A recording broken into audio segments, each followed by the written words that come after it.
네, 우리 트라우마라는 단어 모르시는 분 아무도 없을 겁니다. 현대인이라면 외국어에도 불구하고 이게 외국말임에도 불구하고 우리가 다 어떤 의미인지 아는데요. 사실 이 단어는 아무도 몰라야 좋은 사회죠. 그죠? 근데 이 단어를 누구나 다 알고 있다는 것은 어떤 면에서는 되게 애석합니다. 보통 사람들은 어떤 충격적인 사건을 겪고 난 다음에 어떤 정신적인 상처로 남아버린 것, 이것을 트라우마라고 얘기하는데요. 그런데 원래 트라우마라는 단어는 그냥 이 몸에 난 상처, 혹은 외상을 그냥 트라우마라고 불렀는데, 그게 이제 현대인들에게 의미가 달라진 것으로 보입니다. 그냥 외상을 트라우마라고 얘기하진 않고 정신적인 상처나 정신적인 충격 혹은 마음에 남아버린 어떤 상처 같은 것을 트라우마라고 부릅니다.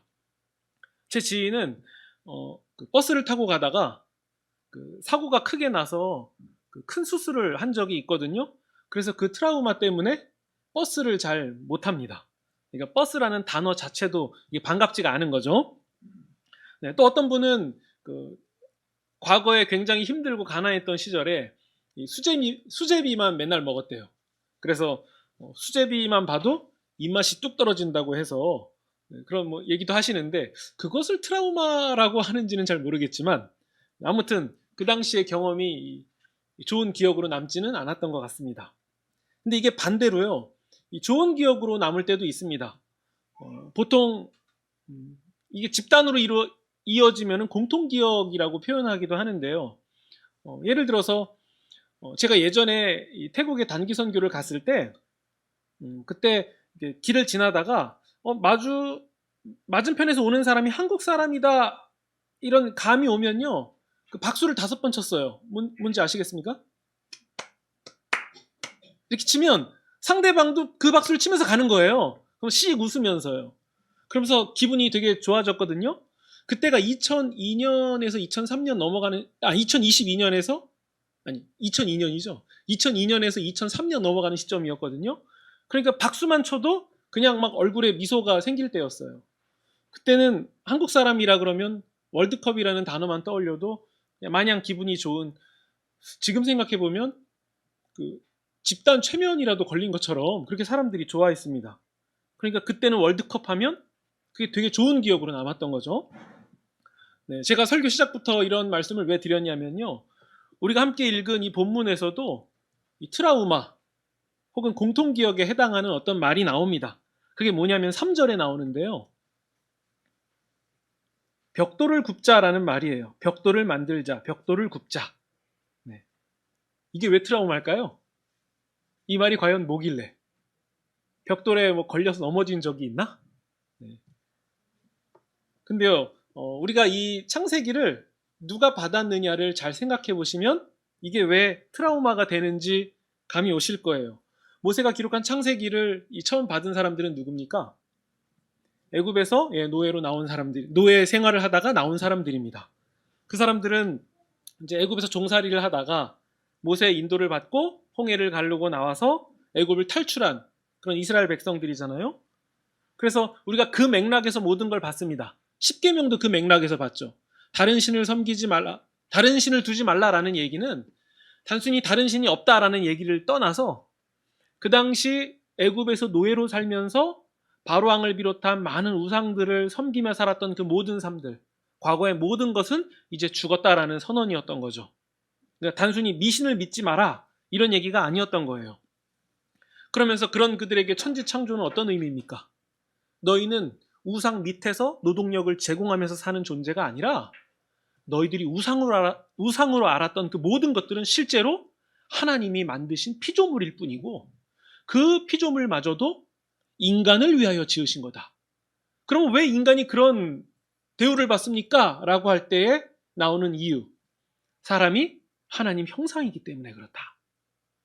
너희가 하나님의 형상이고 우상으로 여겼던 그 모든 것들은 사람을 위하여 존재하는 하나님이 지으신 피조물일 뿐이다. 네. 그래서 우리가 이런 얘기들을 쭉 함께 나누었습니다. 그러면서 아담과 하와의 불순종으로 죄가 세상에 들어오게 됐고요. 그리고 가인이 동생 아울을 죽이는 일이 일어나죠. 그리고 그 후에 시간이 흘러서 노아가 하나님의 명령에 순종함으로 방주를 지어서, 그래서 아담과 하와의 그 불순종을 뒤엎는 것 같은 분위기로 흘러갔습니다.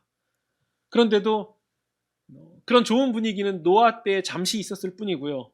그 이후에는 인간들의 하나님을 향한 패역함은 계속 반복해서 일어났습니다. 우리 11장 1절 보시면요. 온 땅의 언어가 하나고 말이 하나였던 때가 있었어요. 2절. 사람들이 동쪽에서 이동하다가 시날 평지를 만나서 거기에 자리를 잡습니다. 3절. 그때 서로 이렇게 말합니다. 벽돌을 만들어 견고히 굽자. 사람들은 이 돌 대신에 벽돌을 쓰고 진흙 대신에 역청을 썼어요. 근데 우리가 아까 트라우마 얘기하다가 여기까지 왔잖아요. 네. 이스라엘 백성이 애굽에서 노예로 살 때 했던 일이 무엇입니까? 벽돌 굽는 일이었어요. 벽돌 굽는 일입니다. 우리 확인해 볼까요? 출애굽기 한번 지금 보시는데 가만히 두시고 출애굽기 1장 한번 보겠습니다. 출애굽기 1장 14절에 보시면요. 출애굽기 1장 14절입니다. 어려운 노동으로 이스라엘 백성의 생활을 괴롭게 하는데 흙 이기기와 벽돌 굽기와 농사의 여러 가지 일이었어요. 이게 출애굽기 뒤로 넘어가면요.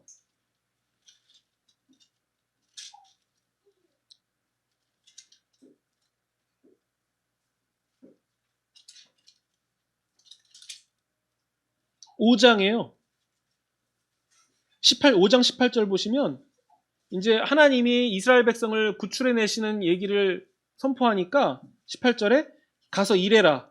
집은 너희에게 주지 않을지라도 벽돌은 너희가 수량대로 만들어내라 하면서 재료를 주지 않고 벽돌을 만들어내는 일을 더 힘들게 시키는 거예요. 그러니까 이 일이 너무 힘들었고, 그래서 여러분 출애굽기 아까 봤던 1장 끝부분에 보시면요.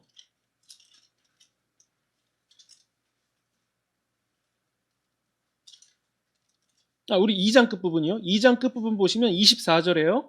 하나님이 그들의 고통 소리를 들으시고 하나님이 아브라함과 이삭과 야곱에게 세운 언약을 기억하시고 25절 돌보시고 기억하셨어요. 그러니까 그들이 신음소리로 고통의 소리를 냈던 것은 벽돌 굽기를 비롯한 많은 일들이 그들을 너무 힘들게 했기 때문이에요. 그러니까 벽돌을 굽는다라고 얘기하면 이게 우리가 그냥 읽는 것과 다르게 특별한 의미로 다가왔을 것이 분명하다는 거죠. 왜냐하면 그들이 이 창세기를 받았으니까요. 벽돌 굽기. 그러니까 이 11장 얘기를 듣는 순간 이 부정적인 느낌이 들었을 거예요. 벽돌을 굽는다? 그리고 진흙 대신에 역청을 쓴다? 이런 얘기들이 이제 불편한 기억을 떠올리게 만들었을 겁니다. 그러니까 제가 이게 트라우마라는 단어를 얘기할 법도 하죠. 우리 4절 보시면요. 게다가 목적도 비슷해요. 벽돌을 왜 굽냐면요. 성읍과 탑을 건설하기 위해서예요. 성읍과 탑을 건설하기 위해서 벽돌을 구웠다. 근데 이스라엘 백성은 왜 벽돌을 구웠냐면요. 국고성, 애굽의 국고성, 즉 곡식을 저장하는 성읍을 짓기 위해서, 비돔과 라암셋이라는 곳을 짓기 위해서 벽돌을 구운 거예요. 그러니까 이스라엘 백성이 노예 시절에 벽돌을 굽던 것과 똑같은 목적으로 벽돌을 굽는 거예요. 그러니까 이제 부정한 느낌이 오는 거죠. 게다가 창세기 1장에서는요, 하나님이 사람에게 이렇게 명령하시죠. 생육하고 번성하여서 땅에 충만하고 땅을 정복하라. 근데 사람들이 벽돌을 굽는 목적은 무엇이었습니까? 우리 4절 보시면요. 창세기 11장 4절입니다. 우리 이름을 내고 온 땅 위에 흩어지지 않으려는 거예요. 어떻게요? 탑 꼭대기를 하늘에 닿게 해서. 그러니까 흩어지라고 명령하신, 번성해서 충만하라고 명령하신 하나님의 명령에 반대하는 입장을 보이는 것으로 보입니다. 이걸 불순종이라고 말할 수 있죠. 그리고 자기 이름을 내려고 이 일을 한다는 것은 마치 에덴 동산에서 하나님 말고 자신들도 상관없이 하나님이 되려고 하는, 하나님과 무관하게 자기들도 또 다른 하나님이 되려고 하는 아담과 하와의 선악과 모습이 보인다는 거예요. 그리고 꼭대기가 하늘에 닿는다라는 얘기는 무엇에 대한 저항으로 보이십니까? 이 직전에 어떤 사건이 있었죠? 홍수 사건이 있었잖아요. 그러니까 또 한 번 홍수가 일어나도 우리는 피할 곳을 마련하겠다라는 어떤 모습으로 보이진 않습니까? 문맥 가운데 보면 충분히 그렇게 읽혀요. 근데 문제는 하나님이 노아에게 약속하신 게 있잖아요. 무지개를 보여주시면서 내가 다시는 홍수로 심판하지 않겠다. 근데 하나님이 하신 그 약속을 믿지 않기라도 하듯이 높은 탑을 쌓으려고 했던 거죠. 네. 뭐 이게 그렇게 나쁘냐라고 그냥 대비하는 거 아니냐라고 생각하실 수 있는데요. 상황을 조금 바꾸면 이해가 될 거예요. 예를 들어서 정말 잘못해서 약속대로 종아리 10대 맞기로 했다고 해봅시다. 자식이 말을 안 들었어요. 종아리 10대 맞아야 돼요. 근데 허벅지까지 올라오는 장화 신고 왔다고 해봅시다. 그럼 아이고 방어를 했네? 이렇게 하십니까? 얘 좀 봐라? 이렇게 나오잖아요. 그런 비슷한 상황으로 보여요. 그러니까 저는 이 바벨탑 사건, 우리가 이야기로는 익숙하게 잘 알잖아요. 이 바벨탑 사건에 두 가지가 겹치고 있다는 것을 말씀드리고 있는 거예요. 하나는 애굽에서 바로 왕이 벽돌을 구워서 국고성을 쌓았던 장면. 그리고 또 하나는 천지창조, 에덴에서 있었던 그 타락의 모습이 보인다는 거예요. 게다가 좀 더 보면요. 익숙한 표현들이 나와요. 우리 3절, 4절 보시면요. 3절에 이렇게 말하죠. 서로, 그러니까 복수가 나와요. 우리가 만들자. 우리가 말하되 이렇게 만들자. 이게 3, 4절에 나와요. 근데 하나님이 인간을 지으실 때 창세기 1장 26절 보면요. 이렇게 나와요. 우리가 사람을 만들자. 그러니까 동사가 똑같이 겹칩니다. 우리가 서로에게 말하되 만들자. 이 단어가 똑같이 나와요. 그리고요. 창세기 우리 11장 우리 보시면 7절에요. 결국에 하나님이 우리가 내려가서 그들의 언어를 혼잡하게 하자라고 말씀하시죠. 그러니까 하나님이 이들 가운데 내려오세요. 근데 아담과 하와가 선악과로 잘못 범죄를 저질렀을 때 에덴 동산에서 아담이 어떤 소리를 듣고선 숨습니까? 하나님이 동산에 거니시는 소리. 그러니까 범죄한 그들 가운데 오시는 장면도 겹칩니다. 그리고 선악과를 먹고 나서 그들이 이제 하나님께 징계를 받고서는 이런 말이 나와요. 보라, 이 사람이 선악을 아는 일에 우리 중 하나같이 되었다. 그가 그의 손을 들어 생명나무 열매도 따먹고 영생할까 하노라 말씀하시면서 생명나무 열매를 먹을 수 없게 조치를 하세요. 하나님이 말씀하시고 조치를 취하세요. 근데 이 바벨탑 사건도 똑같습니다. 하나님이 말씀하세요. 6절 보세요. 이 무리가 한 족속이 언어도 하나이므로 이같이 시작하였으니 막을 수 없다. 7절. 자, 우리가 내려가서 이렇게 하자라고 하면서 이 바벨탑 사건에 대한 어떤 일의 조치를 하나님이 하세요.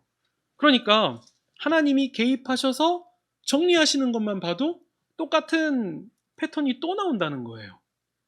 그러니까 에덴에서 지었던 죄와 상황들이 바벨탑 사건에서도 똑같이 나오고 있다는 거죠. 그러면 정리하면 이런 의미가 됩니다. 애굽에서 바로 왕이 해왔던 그 벽돌을 굽고 했던 그 모든 일들, 애굽에서의 죄악은 이때도 동일하게 있었고, 그리고 그 죄는 에덴 동산에서 시작된 불순종과 교만이 그대로 이어져 오고 있었고, 그리고 사람들은 홍수를 경험했음에도 불구하고 하나님의 진노와 심판을 경험했음에도 불구하고 그 불순종과 교만에서 벗어날 수 없는 존재다. 이런 얘기들을 이 바벨탑 사건에 담아서 간접적으로 알려주고 있었던 거예요. 근데 오히려 상황은 더 심각하죠. 6절 보시면요. 사람들이 한 족속이고 언어도 하나인 이들이 하는 일은 곧 돌이킬 수 없는 상황까지 가버리겠구나. 이런 표현이 나올 정도로 하나님께서 곧 돌이킬 수 없는 상황까지 가버린다고 말씀하실 만큼 최악의 상황으로 갔다는 거예요. 그래서 하나님이 특단의 조치를 내리시는데 그게 뭐냐면 7절에 내려가시는 거예요. 자, 우리가 내려가서 그들의 언어를 혼잡하게 하고 서로 알아듣지 못하게 하자. 하나님께서 내려오시니까 어떻게 됩니까? 인간의 죄악, 그 모든 것들은 좌절을 경험하게 됩니다. 그러면서 하나님께서 그 모든 것을 혼잡하게 하셨다, 뒤섞으셨다라는 의미로 그 도시의 이름은 바벨이 됩니다. 혼잡하다라는 뜻이에요. 근데 우리가 또 하나 생각해 볼 것은요. 그 당시에 사람들이 탑을 높게 쌓으면은 얼마나 높게 쌓았겠습니까? 오늘 우리가 보는 되게 높은 건물들 많이 있잖아요. 그것만큼 높게 쌓았을까요? 그런 기술력이 됐을까요? 근데 그 정도 높게 쌓았다 해도 막 하나님의 공간이 침범돼서 하나님이 막 불편하고 그러실까요? 근데 그런 게 아닌데 하나님은 이 부분을 언급하세요. 높게 쌓았다고요.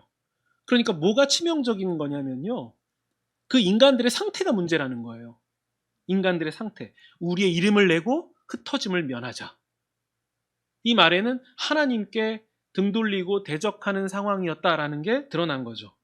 그러니까 사람들은 여전히 스스로 하나님이 되려고 했고요. 그런 죄악의 실체가 마음 가운데 여전히 있었고요. 그래서 하나님이 직접 내려가시는 게 아니라면 계속 사람은 악할 뿐이라는 사실, 어떻게 답도 없는 상황, 그 인간의 한계, 죄악 이런 것들이 고스란히 다 드러난 거예요. 우리가 이 바벨탑 사건을 보면서 우리는 오늘날을 진단할 수 있습니다. 우리가 사는 이 오늘날도 마찬가지인데요. 인류의 문명이 발달하고 또 인간이 뭐든지 다 해낼 수 있을 것만 같은 이 시대를 가만히 보시면요.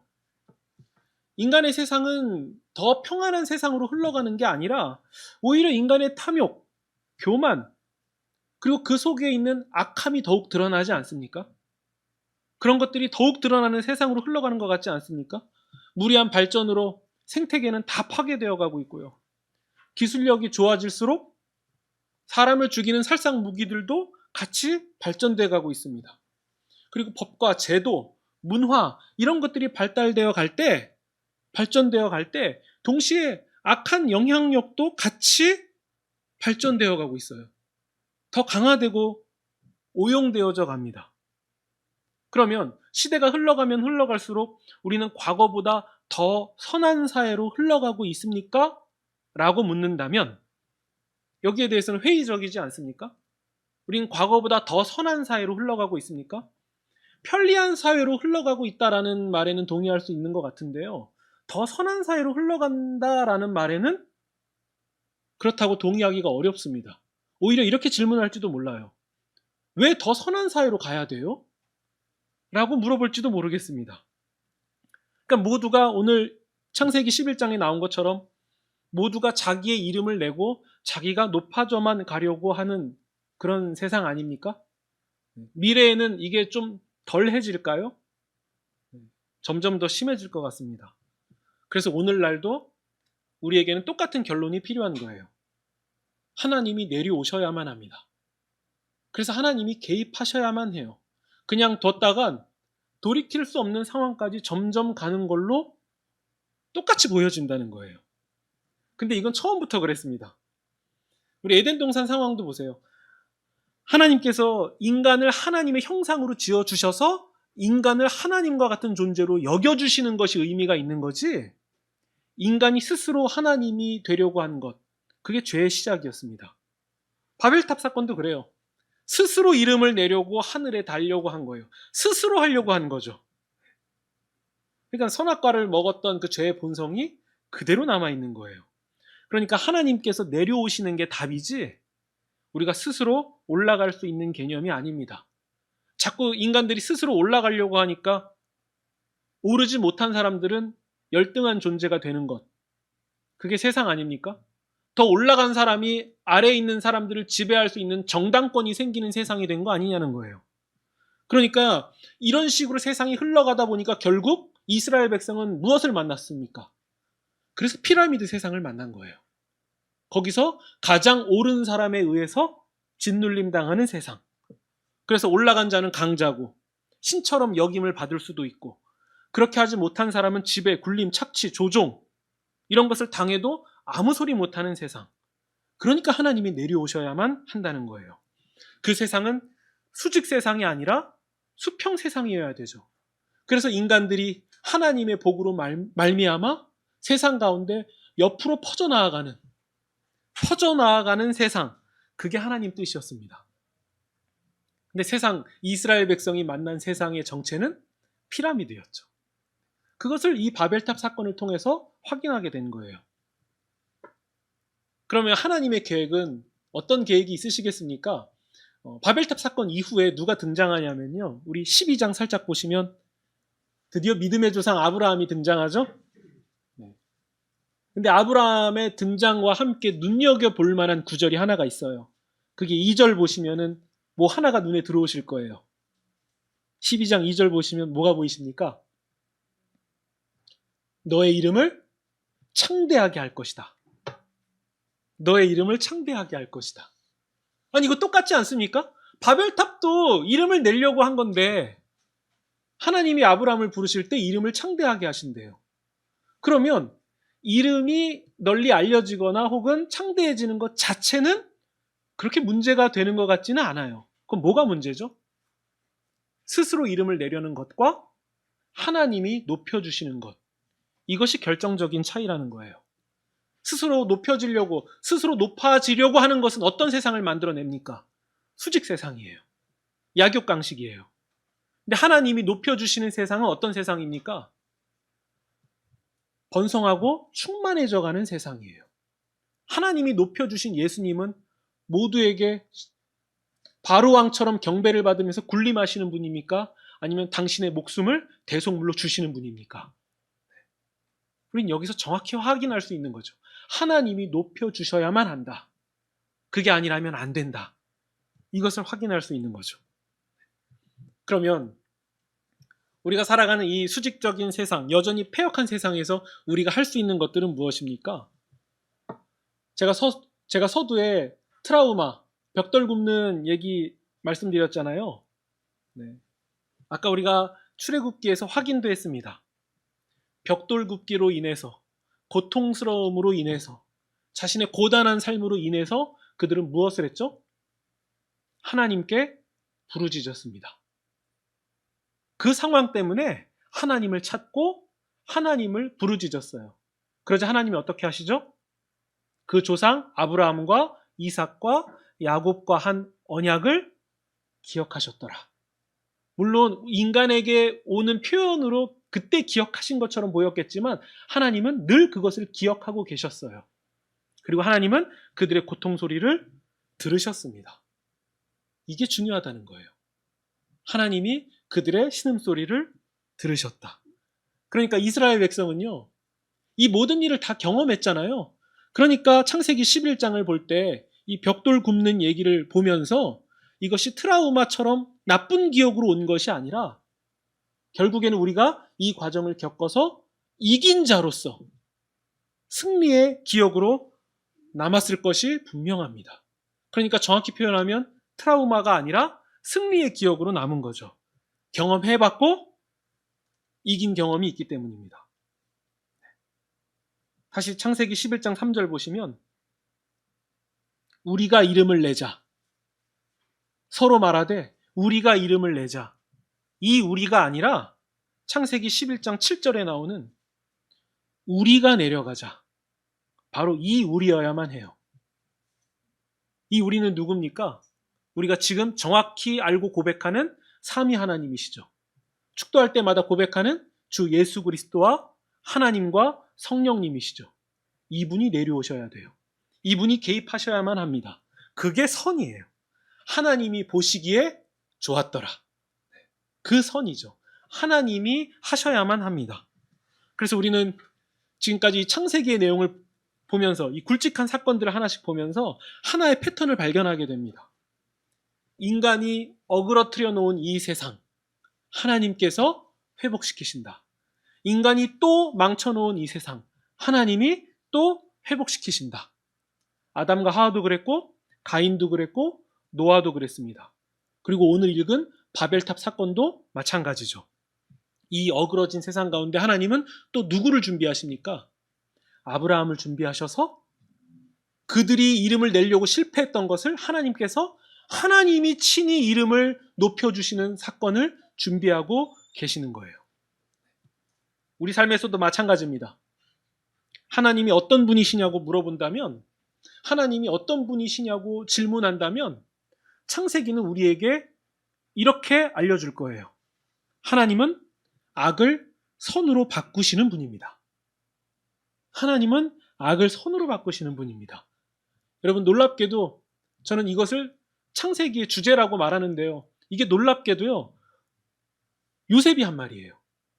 요셉이 마지막에 창세기 50장에서 요셉이 하나님이 악을 선으로 바꾸셨습니다. 이런 얘기를 해요. 정확히 말하면 이렇게 표현하죠. 형님들은 나를 해치려고 했으나, 네, 요셉 이야기 잘 아시죠?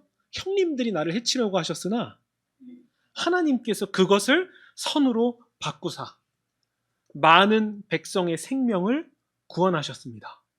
네, 그 흉년에서 풍년으로 가는 얘기 우리 잘 알잖아요. 물론 나중에 함께 나눌 건데요. 요셉이 그걸 본 거예요. 이 많은 이스라엘 백성이 살게 된 것, 이 시작은, 이 재료는 어디서 왔습니까? 제가 악한 상황을 당한 것. 근데 하나님이 동행하셔서 이 모든 것을 선으로 바꾸셨습니다. 이게 요셉의 고백이자 창세기 마지막의 고백이에요. 그러니까 우리 삶에 어떠한 극심한 어려움이 찾아온다 할지라도, 어떠한 어려움이 일어난다 할지라도 그 악을 선으로 바꾸어 가시는 하나님을 기대하시면 좋겠습니다. 여러분, 그게 믿음이에요.